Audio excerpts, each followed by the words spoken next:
How to create a stretch pop-up text in After Effects. Perhaps you've seen this pop-up text effect in other videos, like YouTube Shorts. But how is it created? Let's dive right into the process. First, we need to create the text. This can be done using the type tool. Press Ctrl+T, click on the preview screen and type the text you desire. Next, we need to add a plugin to the text layer. Navigate to the Effects and Presets panel. Search for Transform and add it to your text layer. Then, go to Effects Controls and check Uniform Scale. Set stroke width to 1 and create a keyframe at the beginning. Now move 3 frames forward. You can move frame by frame with the page down key. At this point, set the value to 130.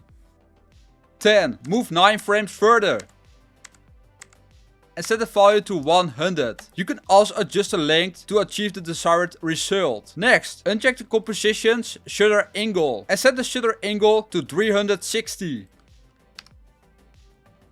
Finally, enable motion blur. And there you have it. You've successfully created a stretch pop-up text in After Effects. This is all what you need to know. Thanks for watching this video. Subscribe if you want more tutorials like this.